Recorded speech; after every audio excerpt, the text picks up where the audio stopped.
ruin me and everything I say during this time period. Yes, no problem at all.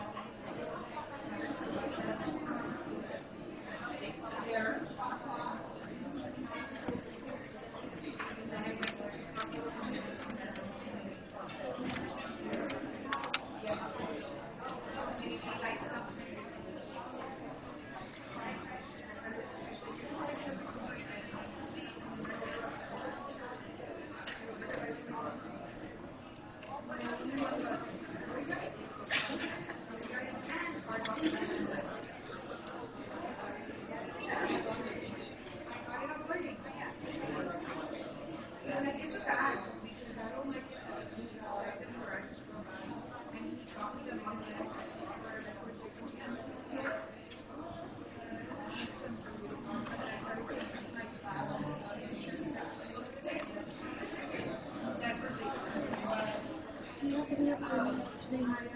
Like at the club? Pardon? Do you have any appointments today at the club? I don't, but I have to run from here today. I will be able to see you Wednesday or tomorrow if you have time tomorrow. Tomorrow work. But Wednesday?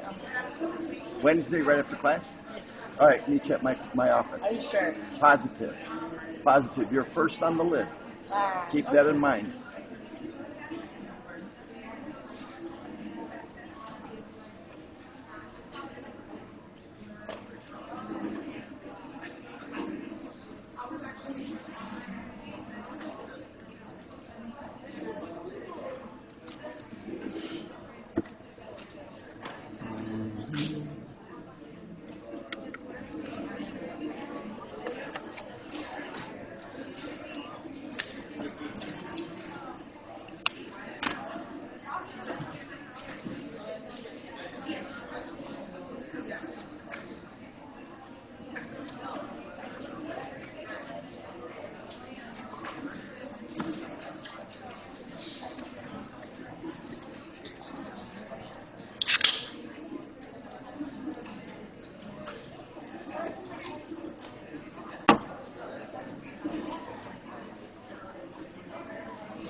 Minimal. Gas prices? Could be. Probably. That's not a bad suggestion. It might be. All right, so it's good to see you. See you in a bit. Okay. Nothing going on here.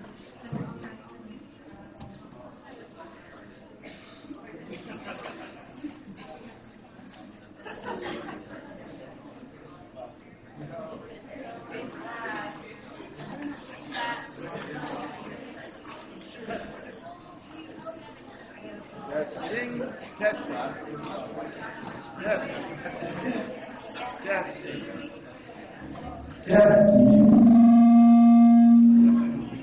Testing. Testing. Testing. Testing. Am I on up there? Good.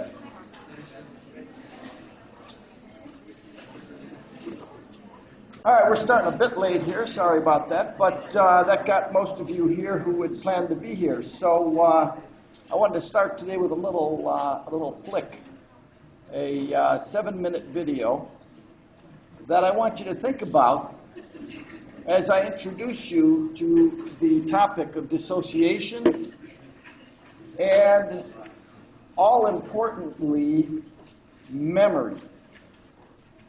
We talked just a little bit about this very early in the course, and I advised you that it is a topic of high significance to the understanding of abnormal human behavior.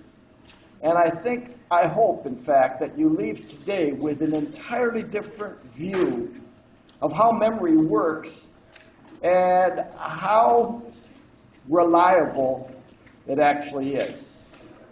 So, and as well, how open we are to suggestion in a conversation about something that's just happened can alter the way you remember the event happening, irrespective of what happened. And you'll see this in this video today, if I can get this thing working. I make big assumptions, don't I? You'll see in this video today a most dramatic example of how manipulable memory can be when you put someone in a situation, especially someone who is highly susceptible to suggestion and to the power of social influence, in a situation with an all-powerful person, and that's what happens in psychotherapy and in the medical setting when you go for medical care. You are seeing someone that you trust to be powerful, believable, trustable, etc. And that creates a mental state unlike the one you have in everyday discourse. So, if I can get this to work, and I think I can, why is that not shown here? Oh, I know why. Keep your fingers crossed on this now. You know my track record here with A-B stuff. I have nothing showing up here, but as long as you're seeing something there, let me see if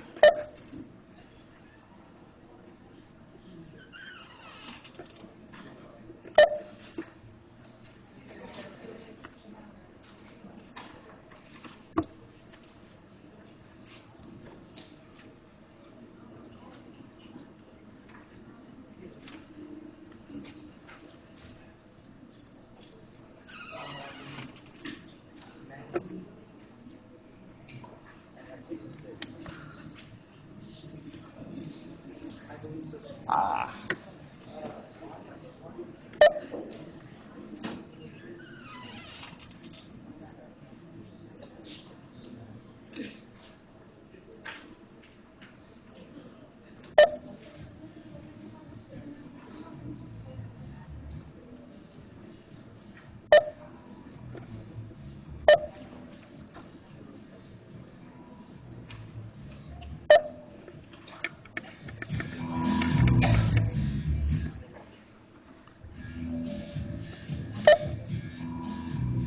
Well, crap.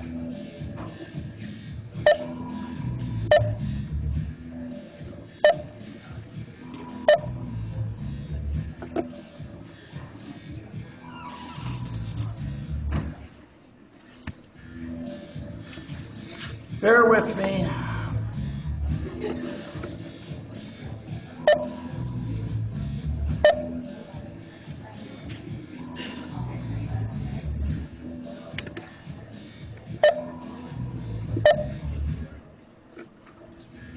Crap.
I'll back this up as soon as I get the sound to work.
Ah, there it is.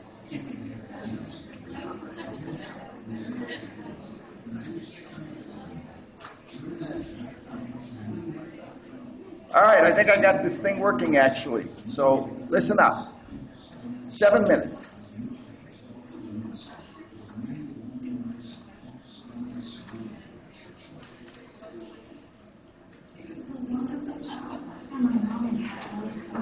Yeah, please. You gotta quiet down. But my dad always made an effort to be home. Beth's happiness lasted until she was 19, when she began working in a hospital on a cancer floor. Being around the suffering and the death and the dying, it became difficult for me. hard time sleeping at night, had a hard time coping, and I got to thinking, well, you know, we have at our church, our pastor's wife, who is a counselor, that maybe we could, Beth could go in and talk with her. 2 sessions were arranged with the church counselor for Beth to talk through her feelings. You see it well And enough. so at the end of the second session, she asked me, is there anything else you want to talk about in these 15 minutes? And I said, no, I think that's it. I'm done, and I'm feeling good, and, focused, and all that kind of thing. And she said, well, it's your 15 minutes, And I said, well, I use them. And so I kind of thought, I said, well, I do have these really strange dreams, I said, about my dad. Those last 15 minutes sparked 2.5 years of therapy. The counselor, who was not licensed, induced trances in Beth, during which Beth began to remember years of unspeakable abuse. The memory of being taken to my dad's bedroom and laying down next to me.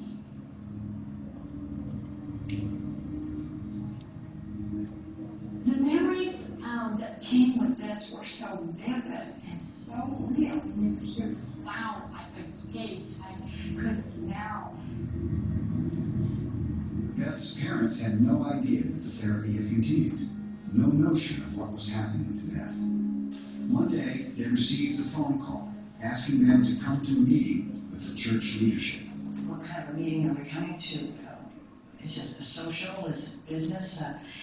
And she said, oh, dress casual. I said to Joyce, just casually, I said, you know, honey, there's a possibility, because I got a master's of divinity, I've pastored for 19 years. Do you think Nathan might be going to be offering me a job? Instead, they were read a statement that would rip their family apart. This is February 2nd, 1995, and I am Beth Rutherford. I am making this statement of my own free will and also a desire to let you know the truth. This is one of the hardest things I have ever done. My father, Tom Rutherford, has sexually molested me from approximately ages 7 to 14. We were just devastated. We were like a raw piece of meat just sitting there.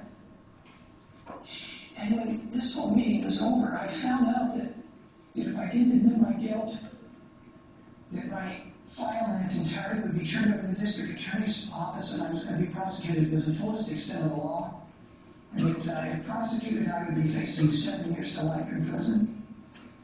And we tried to communicate that there was no truth to this. We love our daughters, and we know our daughters love us. Beth convinced her 2 sisters of the abuse, and all 3 refused any contact with their parents. Tom was fired from his job, and both Tom and Joyce were shunned in the community.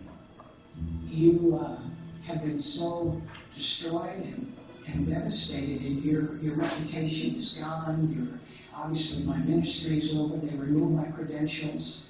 One time, a couple that saw us, they just kind of raised up their hands like this and took like 3 steps backwards. And they turned and they went the other direction. Good friends, of which abandoned us. They just believed that it was true about us. Beth continued in therapy, uncovering more memories of abuse. Her happy childhood memories were replaced by images of being held by her mother while she was raped by her father. A memory that I had when my dad took me in the cabin of the summer camp we were at, and he tied my legs up apart and, put things inside of me, meat forks, curling irons. And then there was oral sex memories involved. I came to believe that my father had impregnated me twice and that he had performed the first cocaine abortion on me. There were times when I came out of trances or after talking about memory, and I was in literal physical pain. I could actually feel it happening to me. It was so demoralizing because I always believed that I had been a loved child, a loved daughter. And to come to the point where you believe your parents have done something like this to you. Family was the foundation of my life. I loved my parents, and to believe this. It just destroyed me. The long therapy sessions exhausted Beth. Afterwards, she would sleep for hours in the church pews. But Beth also began to question her new memories. Gradually, she started speaking again with her parents. We realized that we've got to produce hard, factual evidence. One of which, and Beth was so willing to do it, and that's to go to a medical doctor and have an OB/GYN exam. And she was examined, and it so states in the documentation that she is still a virgin. In addition, Tom told Beth that he had had a vasectomy when she was 3 years old. Beth was convinced that her new memories were false. I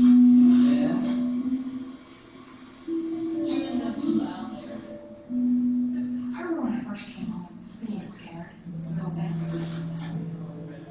I was wondering to myself, well, maybe something did happen. But you know, getting back, it's like if all the good came back. The Rutherfords are back together. The church reinstated Tom's job with back pay, and the family received $1 million settlement from the therapist's insurance company. Beth's nightmare is over, but the memories remain. Even to this day, I know that stuff didn't happen. But the pictures are still there. That won't ever go away.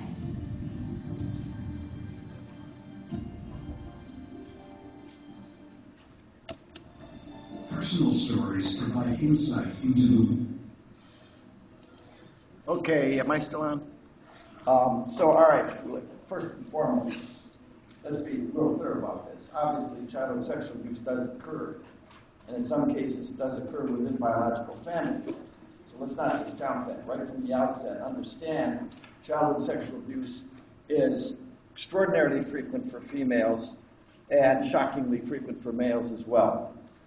With that having been said, the reason I wanted you to see this real person, Beth is a real person whose family is $1 million richer now, but obviously she paid a very heavy price for it because in therapy, I don't know if you caught, we had enough focused attention in the very early part of this, she went to a therapist.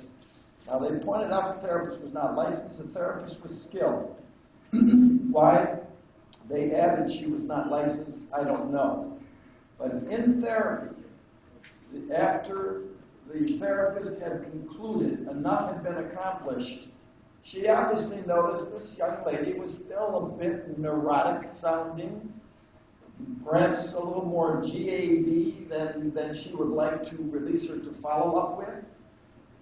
So she started digging around.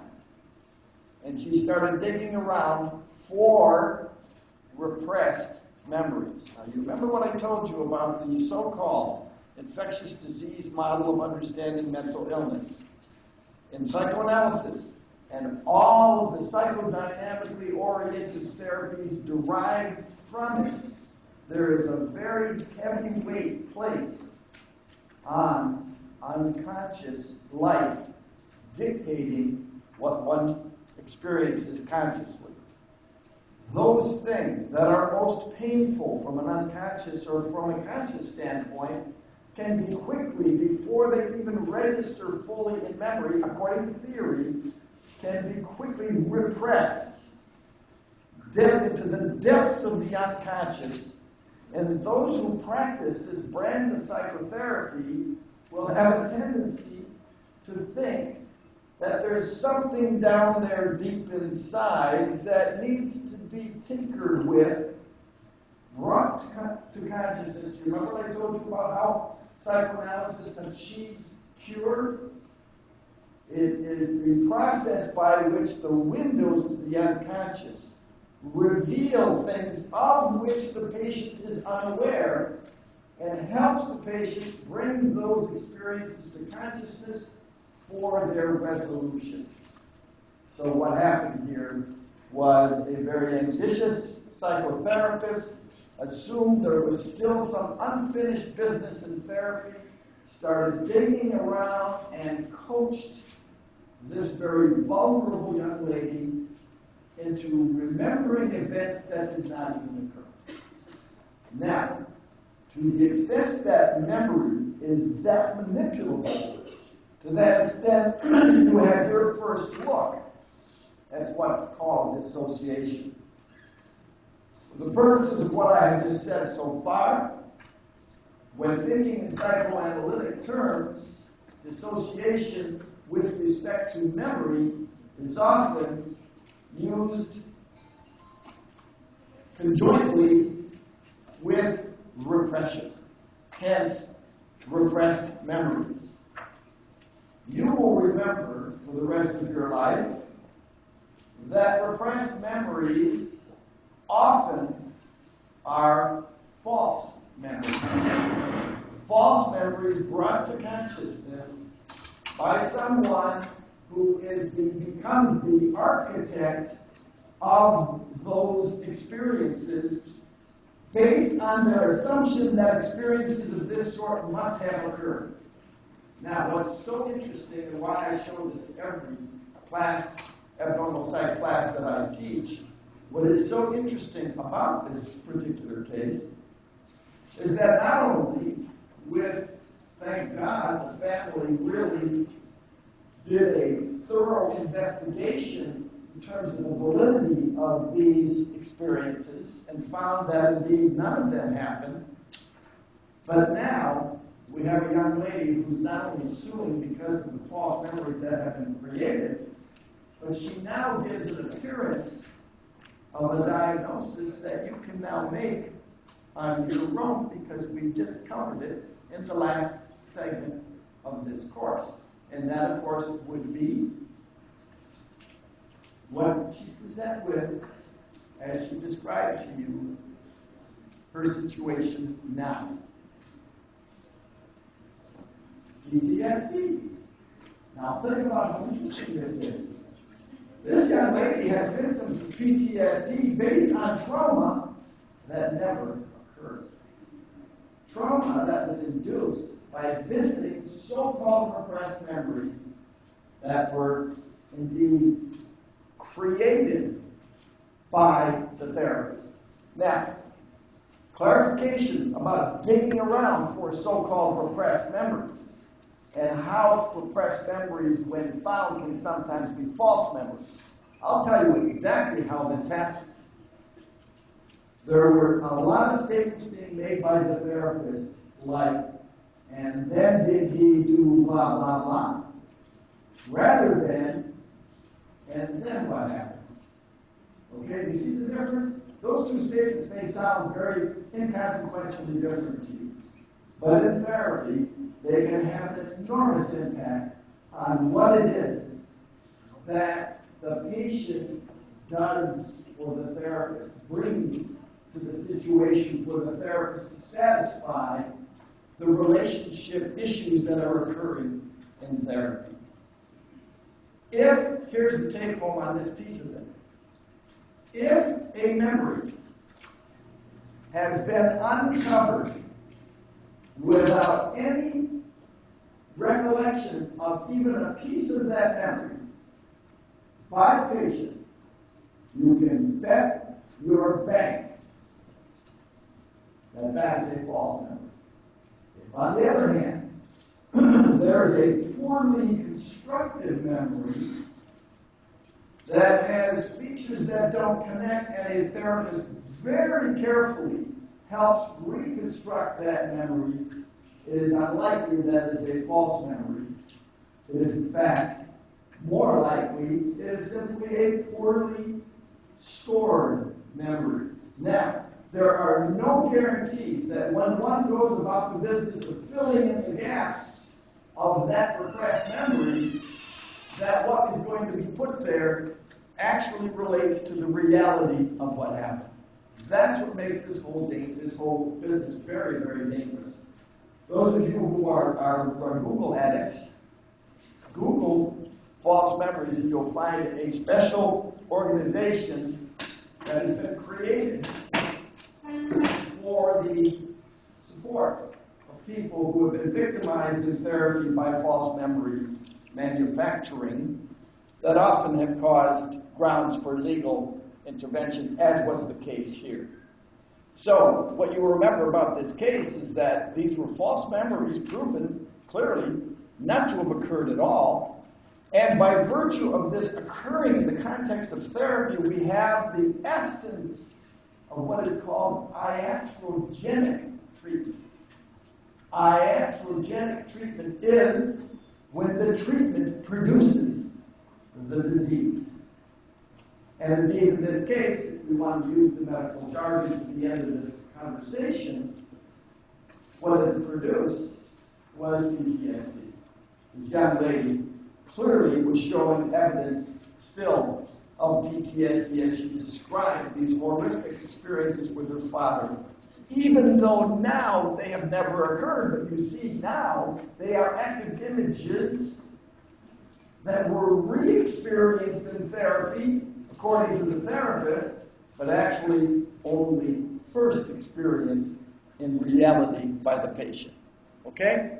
Now, with that having been said, we're doing, by the way, we're going to dissociative disorders and then somatoform disorders. They're usually covered in the same chapter, and they are in your case. And then, so we'll go dissociative disorders, somatoform disorders, and then we'll do the brief thing on personality disorders. I think your test is scheduled for next week, Friday. Next week, Friday, you have another day off, right? So it'll probably be the first day of the following week, or in other words, the day after Easter. All right, do I have you all up to date and on track here? All right, so now let's look at dissociative disorders, because this is clearly one of the most interesting phenomena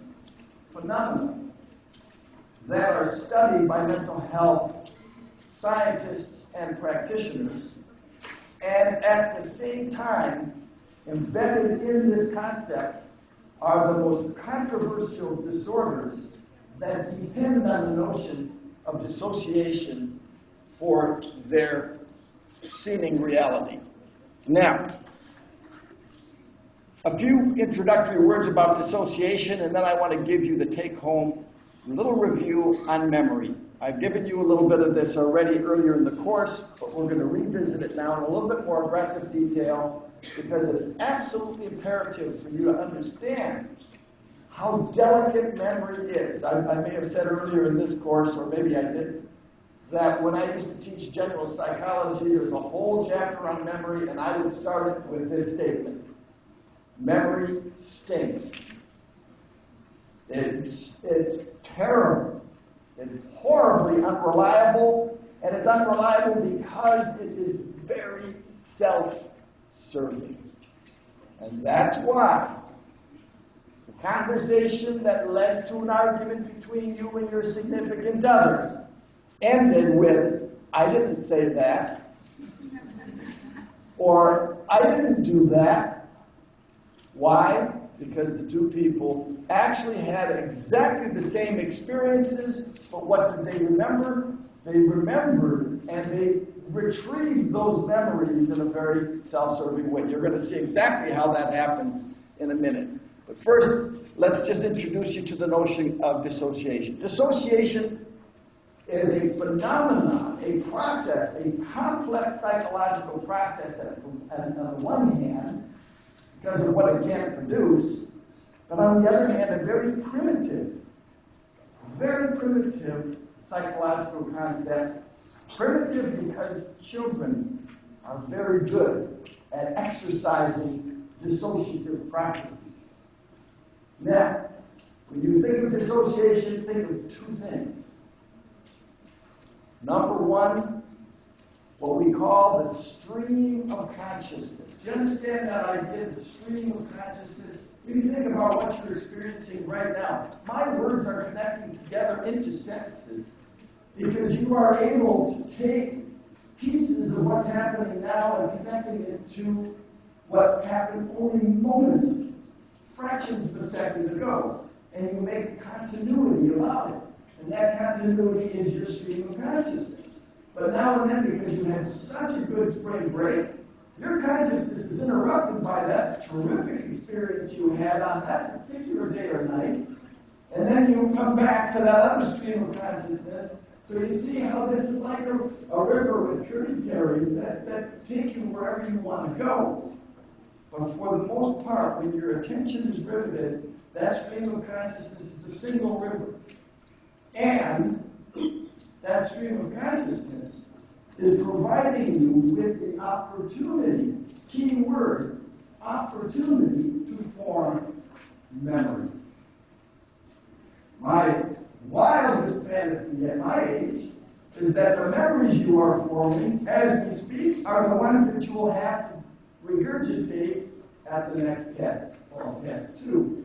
That is to say, you are going to take from what I have had to say this period of class, those things that you think are likely to be on the test, and you're going to figure out a way to remember them. Well, that isn't a good example of how delicate memory is, because I know I have said something in class, and in fact, those of you who are recording it, I can prove I have said something in class, but I dare say there will be a few of you who do not remember the significant thing that I said that will now appear on the test. We're talking about now all various different forms of memory. So, dissociation connects with the stream of consciousness, and it connects with memory. Because memory is a process that's laid on top of the stream of consciousness, used as you choose to use it. And how you choose to use it is highly dependent on what you find comfortable and what you find useful. Now, everybody dissociates. There is not one person in this room who can tell me virtually everything they saw from the time they got in their car this morning to the point at which they parked it on campus. In fact, almost all of you will remember very little of what you saw on the way to campus today. Very little, accurately. And the reason for that is, obviously, that stream of consciousness over that, let's call it a 30-minute period of time, had a lot of unimportant detail. Unimportant detail that you did not see any reason to store in memory. These storage and retrieval issues will be explained more in a minute. Obviously, if you ran across a bad accident on the way to school, that memory would be more distinct because there would be some essence of importance in that memory for you to store and to be able to retrieve it. Now, so dissociation occurs all the time. I said it's a very primitive process. And indeed it is. It's primitive because even kids are good. In fact, kids are better at it than we are. If you don't know that, those of you who have children will verify. Those of you who are going to have children will be frustrated with the fact that you can take a 5-year-old and confront that 5-year-old on things that they need to be confronted about, and every word that you use to confront them with will go right over the top of their head, and all you have to do is look at their face while you're telling them, and you can see they are in an entirely different universe as you're trying to communicate with them. That is dissociation. Put another way, their stream of consciousness has been altered. Hence the term altered state of consciousness. Certainly you've heard that term as well. There are altered state of consciousnesses like meditation, hypnosis, dreaming, etc. These are altered state of consciousnesses that can occur with help, but most altered states of consciousness we produce ourselves. And that's at the core of the dissociative disorder. Now, when is dissociation? Is that, and should we diagnose that child with a dissociative disorder because he has not heard a word you said about what he's being confronted on? No, of course not. Dissociation is a normal, often protective process. Obviously, he didn't want to hear it because he's too uncomfortable, and he's also at an age, if he's 5, where it's still very difficult for him to own up to responsibility for what it is that he just did that you're confronting him about. It's a very difficult process in its own right that often defines maturity. And this is why we do listen normally to people who are giving us corrective feedback, and we use it, rather than dissociating and not hearing a word the person says. Okay, with all that having been said, then when is a dissociative disorder a dissociative disorder? It is when the level of dissociation has an impact, you know where this is going, should I just say blah, blah, blah? Has an impact on the ability to function on a day-to-day basis at work, at home, or at school. You with me?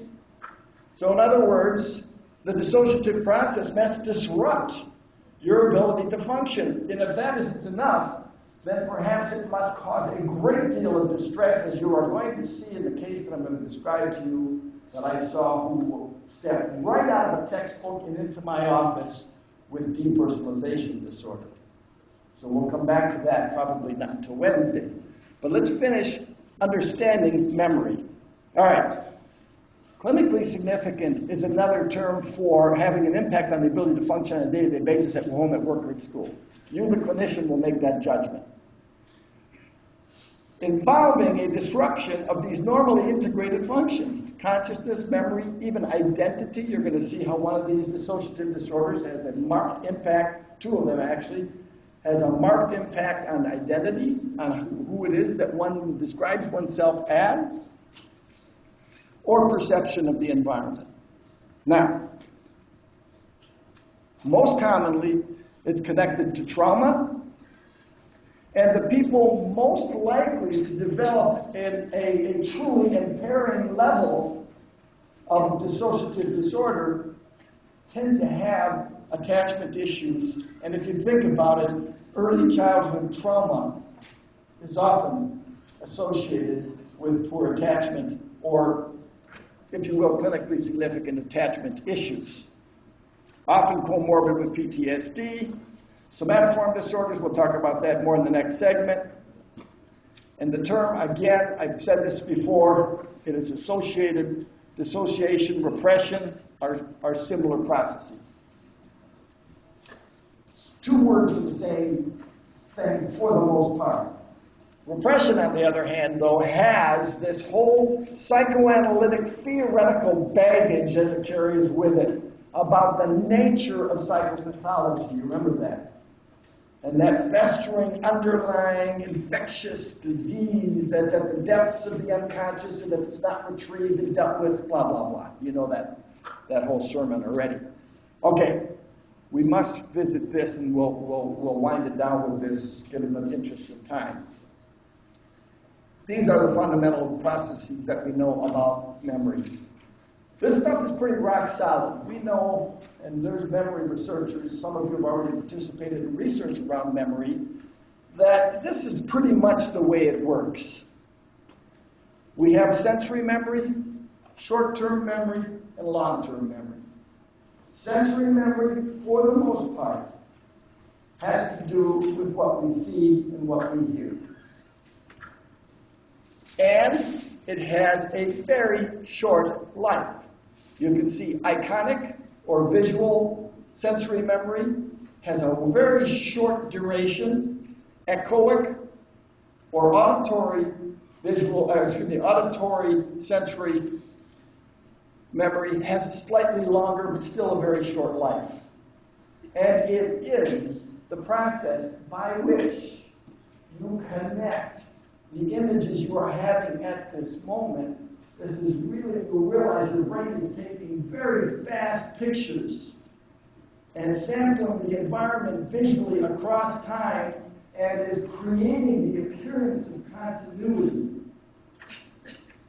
as is true with auditory memory, except that the images, the auditory images are, of course, slightly longer. You could not appreciate music if you did not have auditory sensory memory, connecting what you just heard moments ago to what you are hearing now and providing the melody of that music. So with that having been said, obviously you are dealing with a whole lot of information your brain is in now. I like to think of it as you, because you use your brain. You and your brain are dealing with an enormous amount of sensory input at any given point in time. What it is that you remember is a very interesting process. First of all, when you decide you're going to remember something, you must store it where we call short-term memory. But you can only hold it there for about 30 seconds, and so there's a very short term during which the memory is good, and you only have so much that you can put there. And if you go beyond 30 seconds, it's going to start dissipating. And in fact, let's just say you decide to put it into long-term memory at the 45-second point. Obviously, you're going to be putting much less information at the 45-second point than you would have at the 15-second point. You following this? I mean, it's really very fundamentally simple about the processes that we live as we live. Okay, so limited capacity, limited duration. Long-term memory, on the other hand, is, and back in the day, when I was a student like you, we were being taught that the memory was somewhere in the synapse. So you remember me saying something about the stream of consciousness, and that little piece, when we called it the engram, the memory engram. We just got stuck on one of these synapses somewhere, and when you needed it, you had to just go get that, and then all that whole stream of consciousness thing came out. Now we know very differently. Now we know that, in fact, a given memory of something that occurred even just as to whether or not you decided to remember that I said that over here or over here actually requires several different locations in the brain. Several different locations in the brain, and centrally, the process of retrieving that memory is not just going out on the right synapse and pulling it back, but rather finding all of the pieces, putting them back together, and creating a whole memory event. Very complex stuff. Therefore, very much subject to error. Now, if in fact there's some significant memory about the argument you had the other night, what was said and what wasn't said, and you're going back in there, think of how much you've got to try to remember when you've gone through an hour's worth of disagreement with your significant other, and now you're trying to piece it all back together. Clearly it should be obvious to you that because it isn't sitting there on a single synapse and you just pull it back, it's all over the place. You are reconstructing this memory a piece at a time. Now, with that having been said, let me wind the last part of this piece down with this characterization. Long-term memory is complex. There are different types of long-term memory, most of which you don't have to worry about. Procedural memory is one. I haven't been on a bicycle probably in 20 years. But if you put one here, I will ride it out and go to SBS from here on it without any trouble at all. Procedural memory is very, very good. Episodic memory, on the other hand, is the delicate one. Let's get down to the bottom first and dispose of that one, because you know semantic memory has its own delicacy. Semantic memory, like the memory you rely on when you're taking a test, requires the storage of a lot of information. And sometimes short-term memory was not used very effectively, and therefore it didn't get to long-term memory in an efficient way. When you go to look for it, it's not there. This is a reason, by the way, why we take notes. Notes are what? They're short-term memory. They are compensating for short-term memory, and then we go back and repeat and look at them and look at them, and if we try to store that material. Now, obviously, retrieving long-term memory is difficult.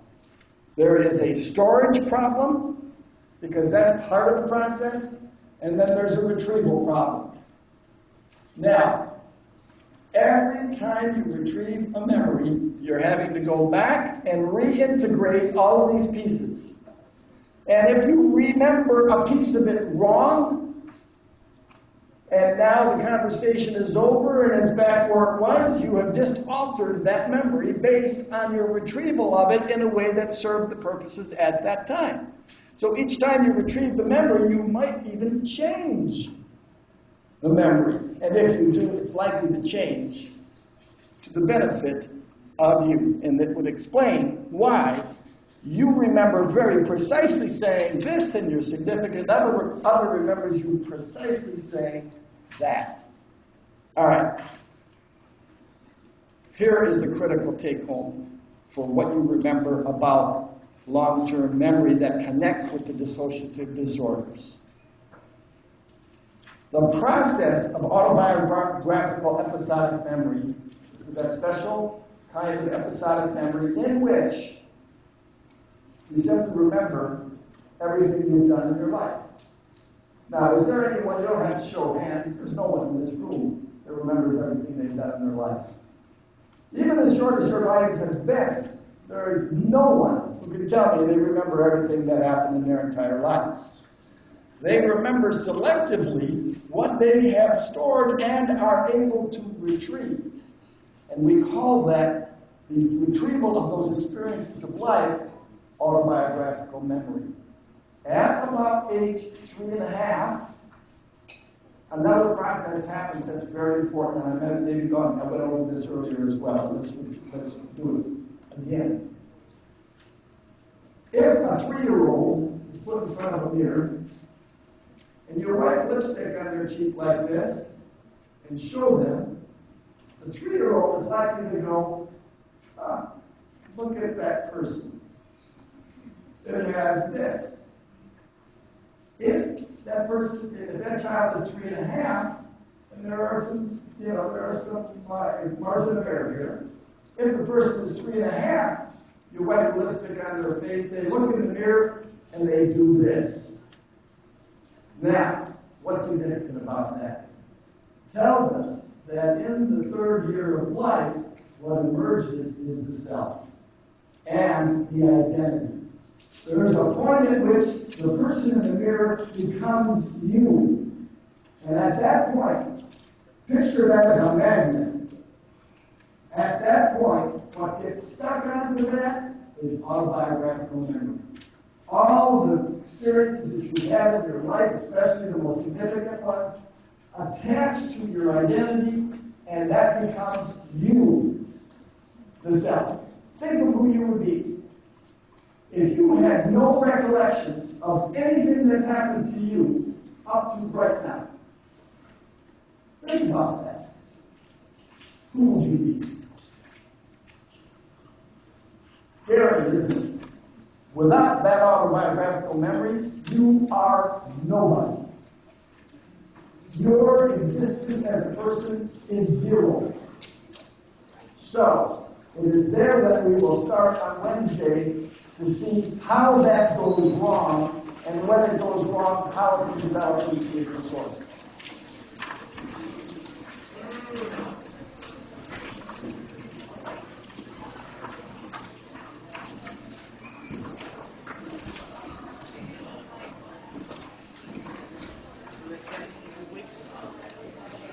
It is probably going to be the Monday after the week in which it's scheduled.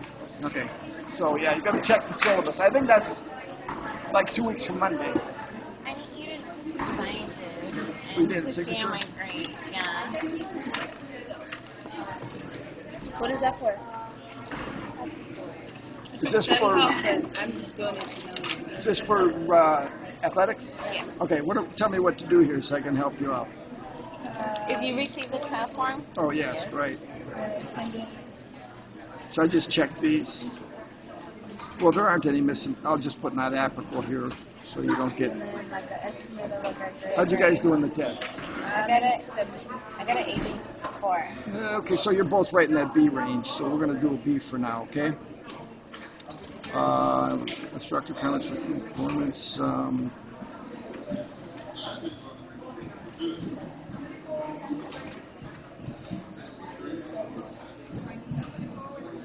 How's that?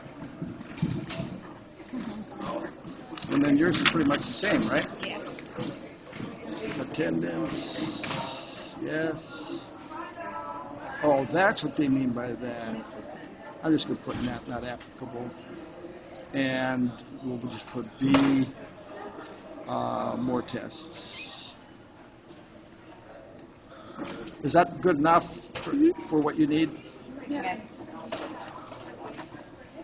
So you guys expect now an A, right? Because you're that close. And you know what the deal is. That's only 20% of your grade you have so far, don't forget. All right, So, thank yeah, you.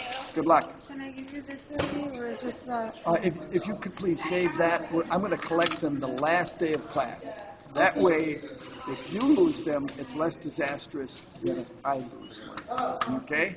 So please hang on to it for me and then give it to me the last day. The other thing is you may have more than one by the end. And you will probably want to hand them all to me at once. That way, for sure, they go right into the data system. And I have another question. In regards to the first test, I took the hard copy one. I didn't see my grade on Blackboard. Are you gonna post them later? No, they should be on Should already Blackboard. be? Yeah. Well, Please I'll check. check If today. it's not there, email me. Okay. But I know for sure I did all of those before spring break. Oh, okay. All right, I'll check that. It would have been maybe the Thursday or Friday, actually, before spring break, if I remember correctly. Okay. If it's not there, email me and I will look for it, okay? Yes. I just want to ask you quickly, was there any extra credit? Would it be on Blackboard or like? Yes, the opportunities are there. They're listed on Blackboard, and there'll be more. There'll be more opportunities. I know for a fact there's going to be at least 2 in April alone. So do not despair if you didn't get a hold of one. Sir, Yes. I was just asking how I tried to submit my application for the study abroad program, but I wasn't sure if I like completely submitted it because it didn't tell me. I Oh. wasn't sure how. Did you do it all online? Yes, it was online, but I don't know. Like I tried putting there wasn't a submit button, and I don't have my passport right now. So. Oh, that doesn't matter. It doesn't But matter? no, but you do need to get it as soon as possible because the Okay. closer you get to summer, the longer it takes. Okay. Now, what I would do, I would send them an email. Okay.